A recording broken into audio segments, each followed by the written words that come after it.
Isolation can do terrible things to the mind. When Jack first got thrown into solitary, the monotony of the silent cell felt like the worst form of punishment.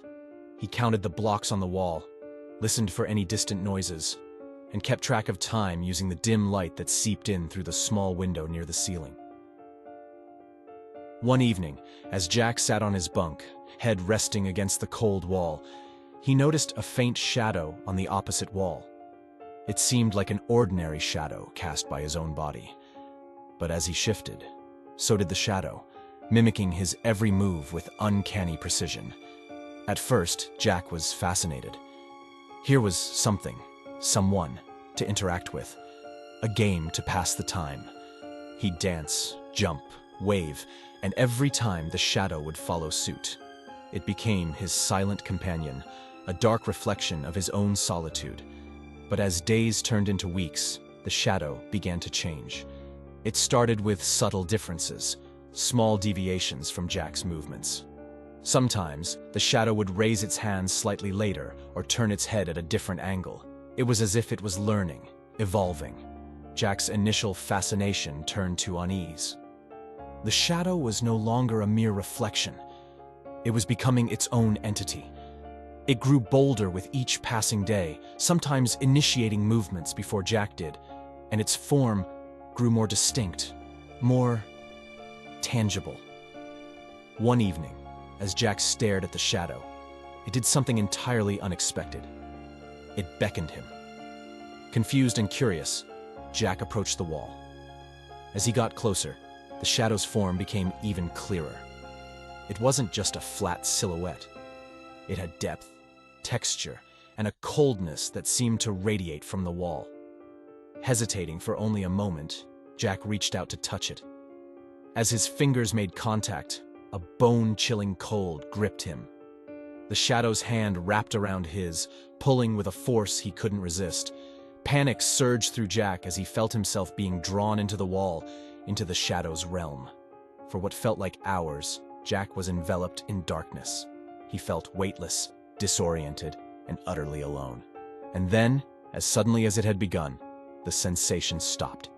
He found himself standing in the cell, looking at his own body sitting on the bunk, a look of horror frozen on his face. Jack rushed to the body, trying to shake it awake, but there was no response. He screamed, pounded on the walls, but there was no escape from this new prison. As he sat, defeated, a movement caught his eye. Across the cell, on the same wall where he'd first seen the shadow, a new figure appeared. It was faint, almost imperceptible, but it was there.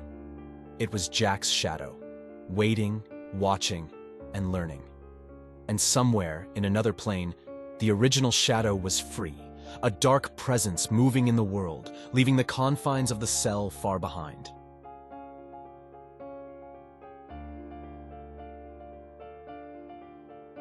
Cedar Penitentiary was a sprawling complex with a chilling reputation. Inmate stories about ghosts and curses were common. Yet the tale most whispered about was that of room 237. It was a rite of passage for troublesome inmates to be sent to solitary confinement in 237. But those unlucky enough to be locked inside always returned different. Haunted, broken, or stark, raving mad. Mark, a new inmate, had heard these tales but dismissed them. He was a rational man, having been a professor before a series of unfortunate events led him to a life of crime. He never expected to find himself standing in front of room 237, the result of an altercation with a guard. The cell looked ordinary. Yet, the second the door slammed shut behind him, Mark felt a strange heaviness in the air. His first night passed uneasily. Mark felt as if the walls were closing in on him. He dismissed the feeling as claustrophobia. However, come morning, he realized that the room had indeed changed. The bunk had shifted to another corner, the toilet was on the opposite wall, and the door was no longer where he remembered it. By the second day, the transformations became even more bizarre. The once square cell had 5 walls. The lone window, which previously looked out at the brick wall of the adjacent building, now revealed a vast, unending desert. On the third day, Mark was no longer alone. Another inmate, one Mark had never seen before, sat in the opposite corner. The man introduced himself as Elias and claimed he'd been in room 237 for years. He spoke of walls that moved, illusions that felt too real, and nights filled with chilling screams from nowhere. As night fell, Elias began to fade, like a mirage dissipating under the sun. Mark's pleas for him to stay were in vain. When dawn broke, the room had changed again. The walls bore deep scratch marks and scribbled messages like, "Find the exit before it finds you." Mark's dread intensified. He felt eyes on him, always watching, always judging.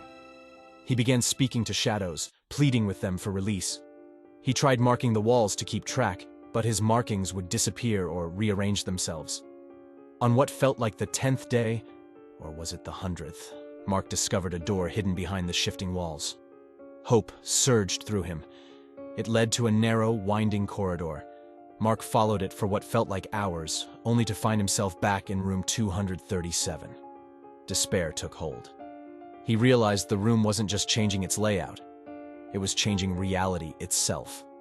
Time, space, and sanity held no meaning in room 237. On the 5th day, or was it the 5th year, the guards finally opened the cell door. They found Mark, eyes hollow, muttering about the labyrinthine room and the many doors leading nowhere. Back in the general population, inmates avoided him. They'd seen that look before. The haunted gaze of those who'd experienced room 237's torment. And late at night, when the prison was quiet, they'd hear Mark's whispers echoing through the corridors. "Find the exit before it finds you."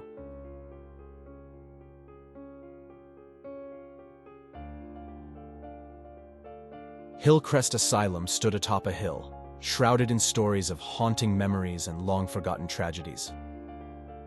Deep within its stone walls, a solitary confinement cell imprisoned Agatha, who had once been a celebrated artist in the city below.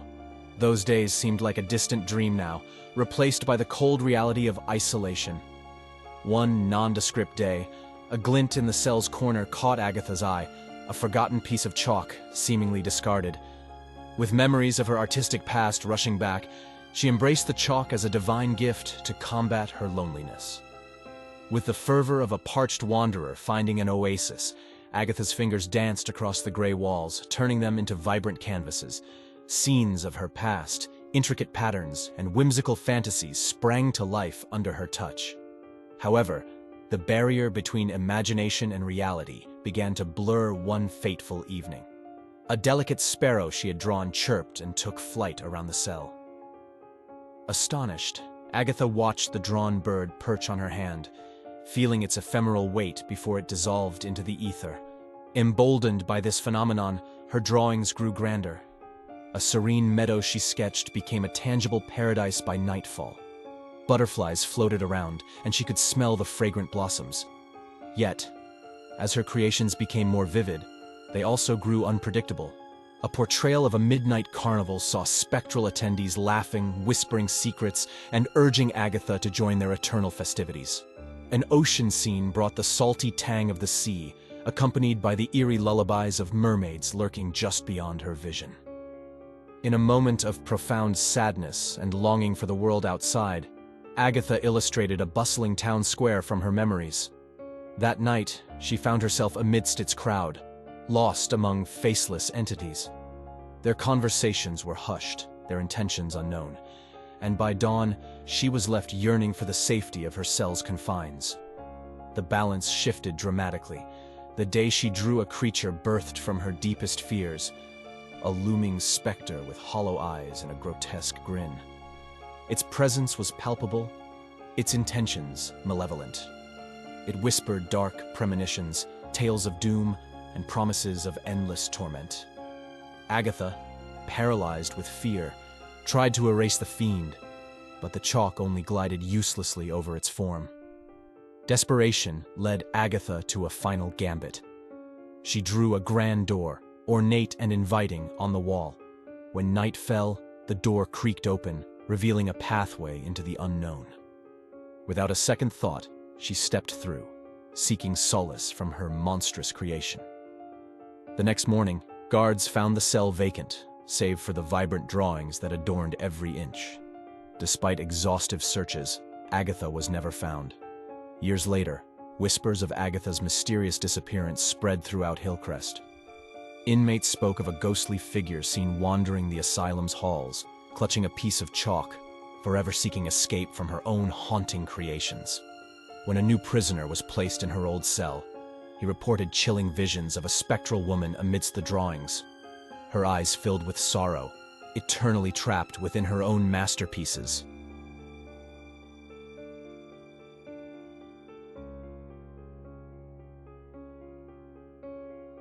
In the imposing walls of the Iron-Shade Bastille, prisoners whispered of legends, and guards kept secrets best left unspoken. One tale persisted above all: the eerie mystery of the gaze from beyond. New to Ironshade's unforgiving grip, Caleb found himself confined to a solitary chamber after an unfortunate skirmish. This gloomy space's only connection to the outside world was a slender window positioned high, casting a sliver of moonlight on the cell's floor. His initial night seemed endless and predictably lonesome until the midnight hour neared. Then they appeared. A pair of radiant eyes, ethereal and azure, floating just beyond his window. Unlike any creature's eyes he'd seen before, they held an unsettling, human-like quality, tinged with profound melancholy. Drawn in by the entrancing stare, Caleb felt a silent promise of escape. That night, restless dreams dominated his sleep. Dreams of open skies, unshackled freedom, and the guiding, ever-present eyes. Each subsequent night, their lure intensified. Whispers, delicate yet insistent, pervaded Caleb's mind, murmuring of liberation. "Step out of your cage," they urged. "Embrace the world awaiting you." Driven by these spectral promises, Caleb began his covert escape, scraping and burrowing using any makeshift tool he could find. Nightly, the eyes oversaw his endeavors, their glow shedding light on his path to freedom. However, as days turned into weeks, an uneasy realization dawned on Caleb. The eyes sought more than just his release. They yearned for a deeper, more eternal bond. Their once soothing whispers now held darker undertones, hinting at ancient pacts and unsettling bargains. "Every freedom," they intoned ominously, "demands its toll." A harrowing vision overtook Caleb. A spectral realm with souls ensnared, past prisoners who had heeded the call of the eyes, now entrapped in perpetual torment. They were bound not by iron or stone, but by their own choices, forever subservient to the enigmatic gaze. In a desperate bid to fend off this bleak fate, Caleb endeavored to abandon his tunnel and shield himself from the eye's malevolent allure. Yet their influence was overpowering, their rage tangible. The atmosphere within the cell turned frigid, thickened with an unspoken threat. When morning broke, guards discovered Caleb, shattered in spirit, raving about the gaze from beyond and its insidious intentions. His warnings were dismissed as mere delusions, the unfortunate side effects of prolonged isolation. However, in the quietude of night, even the most hardened of Ironshade's sentinels would avoid that sector of the Bastille.